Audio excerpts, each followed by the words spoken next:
Hey, Joe, how's your run these days? Oh, crazy, man. How, baby? Like a dream. And is it fast? Especially to soup it up. What'd you do to hop it up, anyway, Joe? Old man says I can quit school. Yeah, but who wants to work in a smelly old laundry? Well, it's better than... Will you? It doesn't matter how he makes it, just as long as he gets a buck. That's what I always say. Bob told me he was going to give me a job driving a delivery truck now.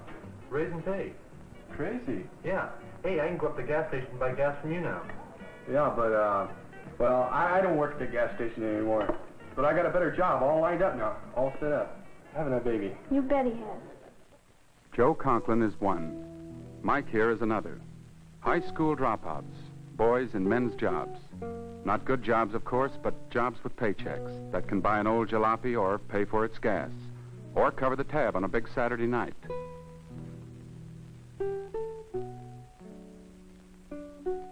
They're not bad boys, these dropouts, not delinquents, not hoods, not yet, that is.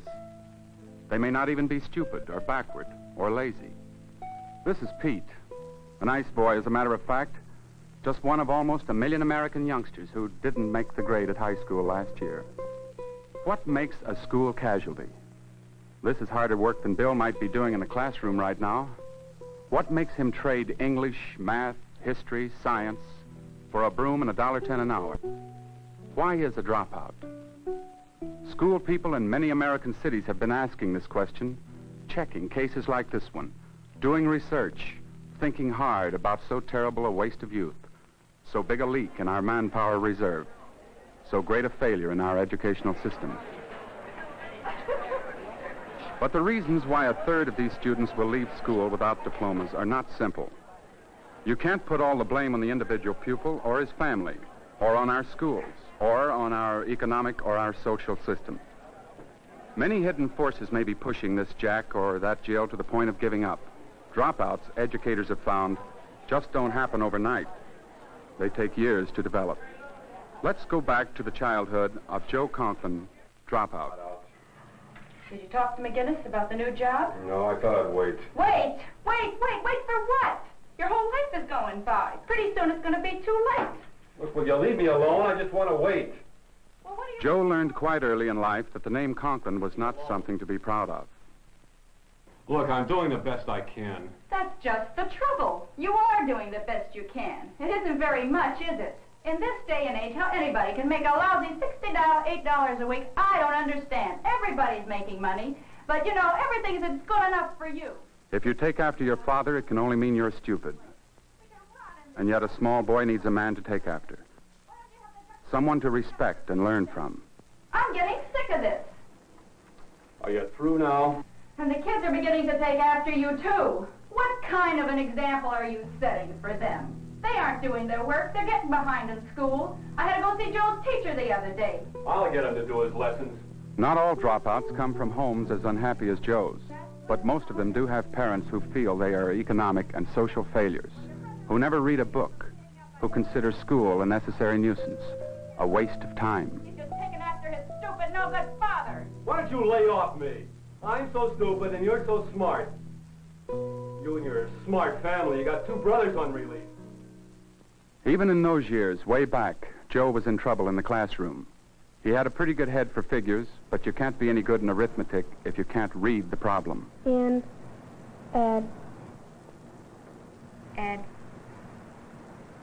Addition.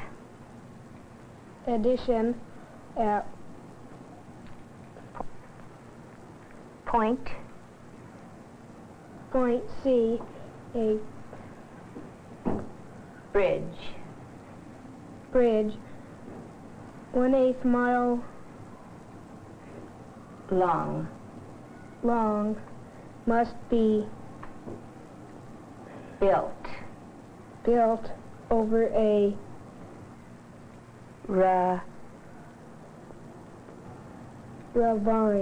ravine.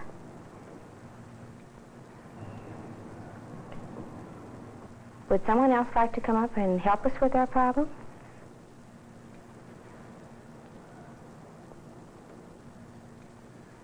A teacher with 45 youngsters to handle just isn't able to spend enough time on a 5th grade boy who can't read. In addition, at Point C, a bridge an eighth of a mile long must be built over a ravine. The extra charge estimated by the subcontractor is $8,000. So by the age of 10, Joe was already starting to become a failure in terms of the school situation. He didn't like the kids who showed him up so easily. He didn't like teachers who seemed bent on making a fool of him. Not all his classmates were bright, but if they could read, they could get along. Many of them needed more help than they could get in the overcrowded classroom. Quite a few were working well below their intelligence levels. They all needed encouragement and higher standards to push them to their real learning potential. But there was no time for individual teaching. At least they could read. They had the key to the door of learning. But children like Joe just floundered in a sea of dancing letters that wouldn't shape themselves into words and sentences. If Joe had lived in another city, he might have found his way into a remedial reading class like this one. For many children have trouble translating the written word into sound and meaning. Today, most schools provide special help for such children. Most of us caught the knack of learning to read early and easily. We never think of reading as a complicated function of eye, ear, speech organs, brain, memory, and motivation. But for those who have trouble in any one of these areas, learning to read is a formidable process, a bitter, painful struggle. There must be some word wrong. What word is this? 4. It was late. 4. It was late. 4 starts with an F, doesn't it, Jim? This starts with a WH. Like why or when. It was late. When? All right. When poor readers are helped, they not only improve in all their other subjects, but their attitude toward school and often to life is changed. The ability to read is a source of inner strength, a power that no one can take away. Long. Did you just know it, or did you figure it out? Well, no, not exactly. But you can tell the A is long because the E on the end. All right, then that's our rule book. Next, But these youngsters need the help that can only come from a specially trained teacher who has the time that it takes to move over one hurdle after the other, who has the techniques and the patience that are required, who is given the opportunity to work with each child as an individual problem. think of a word that starts with the same sound that you can spell. When Kate, do you remember this was the girl's name? Think of the the letter that starts Kate. Broke the plate. Do you remember the word we used to illustrate the beginning of plate? Something you like to do? By the gate. Think of a word that starts with the same sound as gate. But such help takes planning and budget. Like 80% of our school dropouts, Joe, whose problem was never solved. There are other forces that influence a small boy's attitude towards school. Pressures in the outside world. There are wonderful things in this world, and if you happen to be poor, the things seem more important than they are.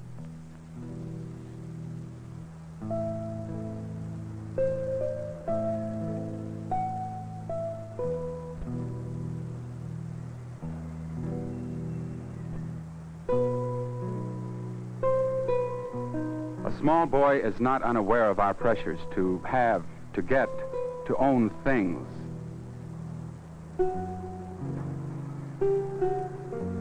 In church, in newspapers, on television screens, juvenile delinquency and character breakdown are deplored. But on the street, in every town, we are hawking the tawdry wares of a spurious paradise. And no one is selling patience, hard work, higher values, let alone forbearance. But look, it's on sale, half price. You can't afford not to at least look at it. Well, all right. Let's go in.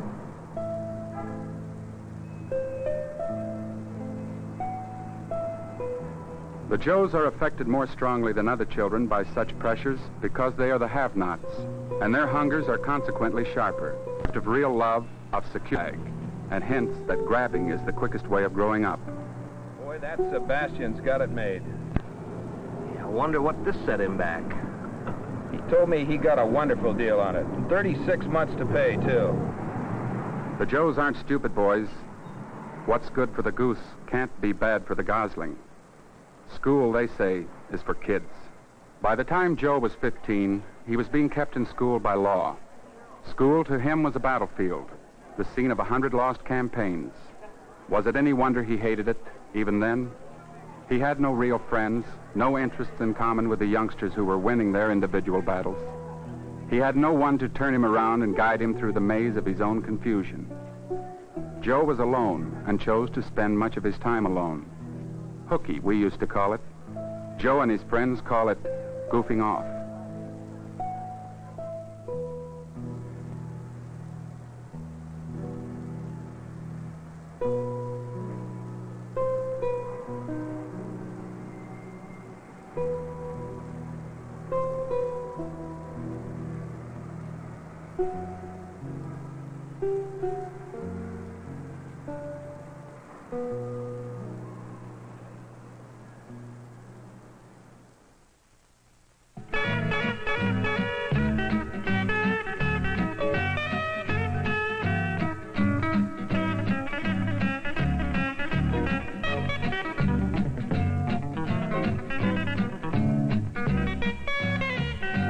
By now, Joe was a fugitive from failure. It's not really fun, but at least you're out of prison, away from nagging parents, away from disappointed teachers splattering you with a steady stream of D's and F's. Who cares? Why worry about teachers? Life is short.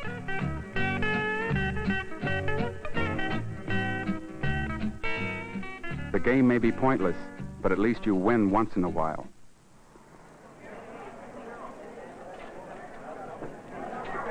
Some potential dropouts find a lifeline thrown to them by chance.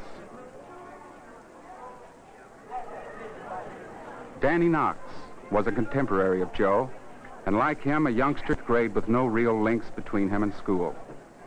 He wasn't doing well in class, and he had no real reason for trying any harder. He, too, hated the whole setup. But then one day, at the suggestion of an attentive teacher, he decided to try out for...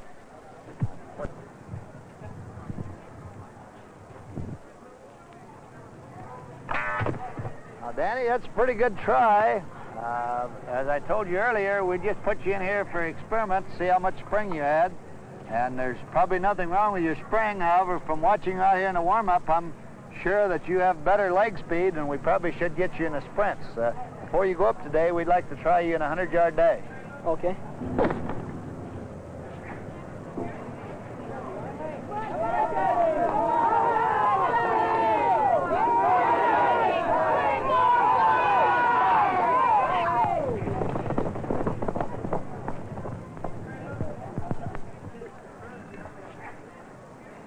The cinder path was to become Danny's road to friends, to a sense of belonging in school, to personal achievement, and eventually to better classroom grades. Extracurricular activity would help him to find his way back to the curriculum. Danny, the thing that I'm really enthused about is you running here with all these sprinters, men in the 100 and 220 men, and men off our sprint relay team here. And you ran third place in that. That's a real surprise.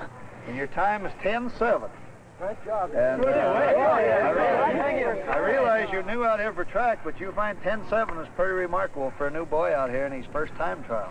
So track is something that you have to work real hard at, and it takes a lot of time and a lot of attention to detail. But I'm sure if you want to be with us, well, we want you, and we'll work hard with you, and the men here will be happy to have you among our group out here. Nice going. Thank you. After-school activities often help young people understand why they must study. Making A's and B's is often too abstract a goal for an adolescent, but the promise of career and prestige is a tangible target to shoot at.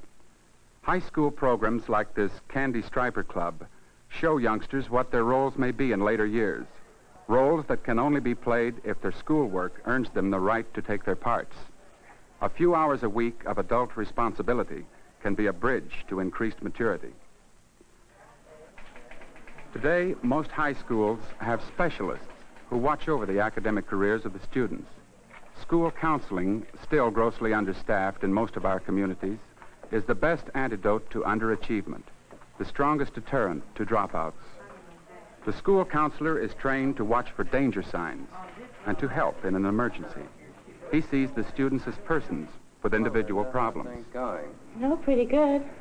I was a little bit disturbed when I received this 6 weeks grade report. I thought you were going to pick up in English a little bit. What else to me? Pointless? Well, I think I'm going to quit school at the end of the semester. What seems to be the trouble? Oh, everything in general, I guess. Isn't your boyfriend graduating this semester? Yes, he might get a scholarship to state. Does this have something to do with your decision? Yes, but the main reason is my parents. Well, what seems to be the difficulty?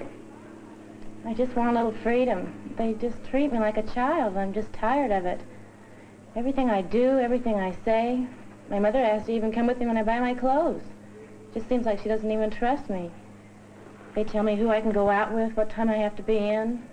I have to bring my friends to the house before I can go out with them or anything. It's just terrible. I feel like I'm in prison. Have you talked this over with Bob? Yes, I have. He isn't pushing me at all. Of course, he doesn't want me to quit. What are you going to do? I'll get a job, any kind of a job. What could you do? Oh, I could get a job in the department store or a waitress, anything. Is that really the kind of job you want? Well, no, I'd like to be a secretary, but I realize that takes education and a high school diploma. Do you think you could make enough at these jobs to live as you are now? I think I could manage. Really? Of course you couldn't. You're really after independence. But I wonder if this is the way to go about it. You might wind up with less freedom than you have now. If you stay in school a little while longer, you'll be on the road to real independence. If it only means getting the kind of job you want. You know, I know you could get along with your parents if you really wanted to. Why don't you think it over a little while longer? Well, I don't think there's anything to think about it. I've made up my mind, and I don't like school, and I want to drop out. Like Joe, Linda is anxious to grow up. Now, not later. She feels that leaving school means leaving humiliation and childhood behind. The counselor who understands adolescents and respects them can very often help them to change their minds. But Joe reached the beginning of his 11th year in the school system without counseling, without any real ties to fellow students, without motivation for the hard work of overcoming his scholastic handicaps. That first day of the 11th grade was the day Joe Conklin went out into the world, dropped out into the world by the back door. Even then, he wasn't sure he was doing the right thing. Even youngsters who hate school have strong feelings holding them to the pattern of our system. He wasn't breaking any law now, but he felt as though he were. For few 16-year-old boys are men. They still need the companionship of other 16-year-olds. They still need supervision and protection. The grown-ups' world is frightening and challenging, even when it is attractive.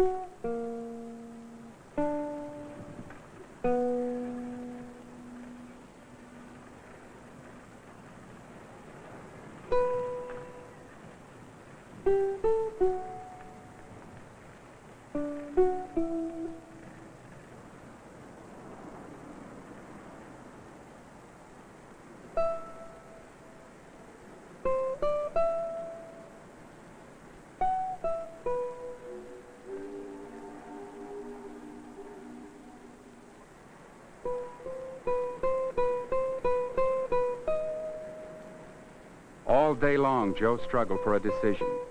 He wandered and looked at the fascinating surface of the adult's world, wanting to get into it, wondering how. This was a day Joe would always remember. The day he started the endless task of trying to gain entrance into a strange world without a passport.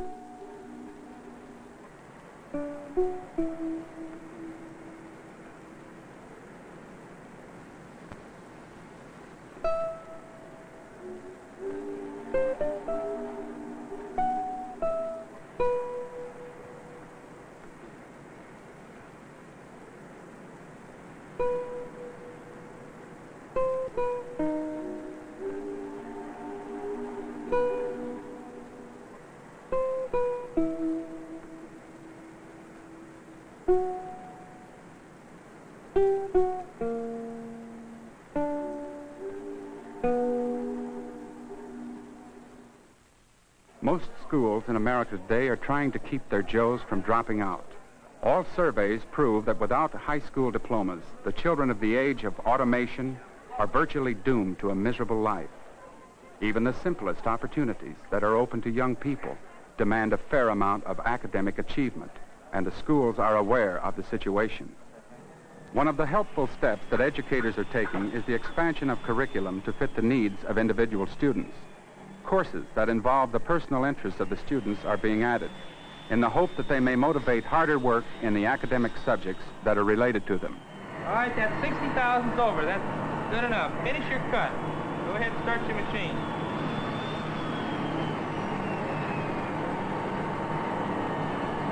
What is your dwell? 35. And even if they fail to improve scholastically, many of them are gaining skills and self-confidence that will help them in the adult world. Some schools have organized programs of work experience education and have added a new specialist to the high school faculty. This man arranges part-time jobs for students who might otherwise become dropouts. He contacts local businessmen who can offer employment under approved conditions. But he is an educator, not an employment agent. If the student cannot learn on the job, it is not acceptable. He found this building operation, for instance. The electrical contractor was willing to take on a junior apprentice with the idea of breaking him into the craft while he finished his schoolwork. Gus works 4 hours a day at tasks that are constantly showing him why he must learn math, a subject that almost caused him to flunk out. Now that he deals with numbers and fractions in his calculations, the math doesn't seem so mysterious.